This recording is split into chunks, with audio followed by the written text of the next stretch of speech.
कब्जाया, उन्होंने राजनीति के द्वारा कब्जाया। और महान मोहनदास करमचंद गांधी ने सत्यानाश पेल दिया। और नाथुराम गोडसे जी को नमस्कार है।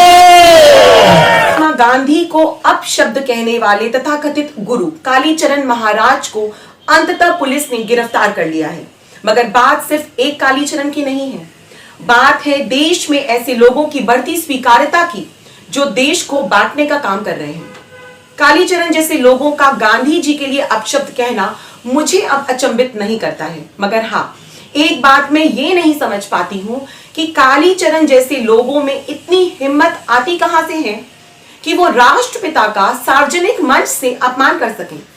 ऐसा नहीं है कि ये कोई पहला मौका है जब बापू का तिरस्कार किया गया है। भोपाल से भाजपा सांसद प्रज्ञा ठाकुर भी उन गणमान्य लोगों की सूची में शामिल है जो गांधी जी के प्रति अपने आदर भाव को सार्वजनिक कर चुके हैं। राम गोडसे देशभक्त थे, हैं और रहेंगे। साल 2019 में जब सारा देश महात्मा गांधी की 150वीं जयंती धूमधाम से मनाने की तैयारी कर रहा था, तब प्रज्ञा ठाकुर का ऐसा बयान एक बहुत बड़ा नैतिक प्रश्न खड़ा कर रहा था। प्रश्न ये था कि हमारे सांसद या विधायक जिनके ऊपर हमारे देश के संविधान को अक्षुण्ण रखने की जिम्मेदारी होती है, क्या वे ही देश के महापुरुषों, देश के विधि निर्माताओं का इस प्रकार अपमान कर सकते हैं? दोस्तों, महात्मा गांधी मजबूरी का नहीं मजबूती का नाम है और उनसे बड़ा देशभक्त कौन हो सकता है।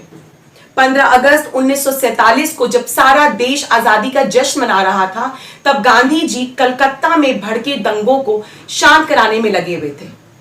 आज जो लोग नाथुराम गोडसे का महिमा मंडन कर रहे हैं और उन्हें बहुत बड़ा वीर बता रहे हैं, वो शायद इस बात से अनभिज्ञ हैं कि गांधी जी की मृत्यु के कुछ महीने पहले ही दिल्ली में उनके निवास स्थान बिरला हाउस में कुछ लोगों को संदिग्ध गतिविधि करते हुए पकड़ा गया था। तब उस समय के गृह मंत्री सरदार वल्लभ भाई पटेल ने गांधी जी से अनुरोध किया था कि वो अपनी सुरक्षा को लेकर इतने बेफिक्र ना रहें और कम से कम अब वो पुलिस कर्मियों की सुरक्षा घेरे में रहना शुरू कर दें। मगर गांधी जी ने सरदार पटेल का अनुरोध ये कहकर अस्वीकार कर दिया कि सुरक्षा कड़ी हो जाने से आम व्यक्ति उन तक अपनी समस्या लेकर नहीं पहुंच पाएगा और ये उन्हें स्वीकार नहीं था। और आज हमारे देश का हर छोटा मोटा नेता गाड़ियों के काफिले और सुरक्षा घेरे के बिना घर से निकलने की हिम्मत नहीं करता। गांधी जी को मजबूरी का नाम देने वाले मुझे उस एक नेता का नाम बता दें जो उनसे ज्यादा निडर और निर्भीक हो।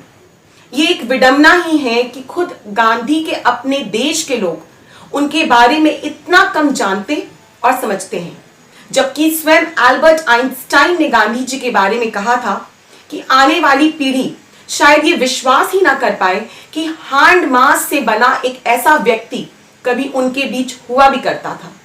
ऐसा नहीं है कि गांधी जी में कोई कमी नहीं थी, मगर उन्होंने अपनी कमियों को कभी छुपाया नहीं। आज जब मैं युवा पीढ़ी को बापू का उपहास करते देखती हूं तो मन में एक प्रश्न यकायक ही उठता है। जिस व्यक्ति के प्रति राष्ट्र को कृतज्ञ होना चाहिए, आज अगर उसी व्यक्ति का हम मजाक बना रहे हैं तो इसका मतलब बस एक हो सकता है, हमारे नैतिक मूल्यों का क्षरण हुआ है। मगर वहीं जब दूसरी तरफ मैं बनारस के आयुष चतुर्वेदी जैसे युवाओं को देखती हूं तो उम्मीद की एक किरण नजर आती है जो कहती है कि देर से ही सही, लेकिन बापू को मजबूरी का नहीं बल्कि मजबूती का प्रतीक जरूर समझा जाएगा।